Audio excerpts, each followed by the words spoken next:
कढ़ाई पनीर बनाने के लिए सबसे पहले हम गरम कढ़ाई में जीरा, गोलकी, लाल मिर्च, खड़े मसाले और धनिया डाल के उसे अच्छी तरह से भूंज लेंगे। फिर मिक्सर में टमाटर और काजू के साथ भुंजे मसाले को अच्छी तरह से पीस लेंगे और पेस्ट बना लेंगे।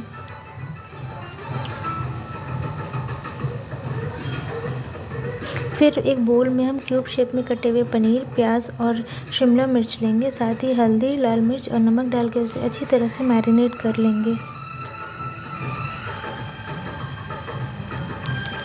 फिर तेल गरम करके हम मैरिनेट किए हुए पनीर को अच्छी तरह से उसमें डाल के फ्राई कर लेंगे जब तक कि वो क्रिस्पी ब्राउन या ना हो जाए।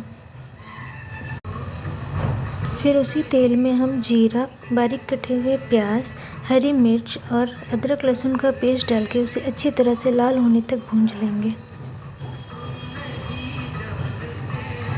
साथ ही जो पिसी हुई मसाले उसे डाल के उसे और अच्छी तरह से गाढ़े करेंगे। फिर हल्दी, लाल मिर्च, धनिया पाउडर, कश्मीरी लाल मिर्च और पनीर मसाला और नमक के साथ हम उसे अच्छी तरह से भूंज लेंगे।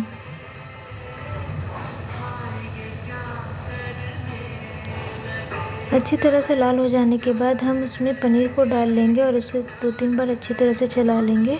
साथ ही पानी डाल के हम उसे ग्रेवी करने के लिए छोड़ देंगे सेम आंच पर। फिर हम क्रीम डालेंगे। अगर आपके पास क्रीम नहीं है तो आप पनीर और दूध के मिलाकर अच्छी तरह से मिक्स कर लें। अदरवाइज़ आप मलाई भी डाल सकते हो। जब पनीर में उबाल आने लगे तब हम क्रीम डालेंगे और साथ ही कोरिएंडर से उसे गार्निश कर लेंगे।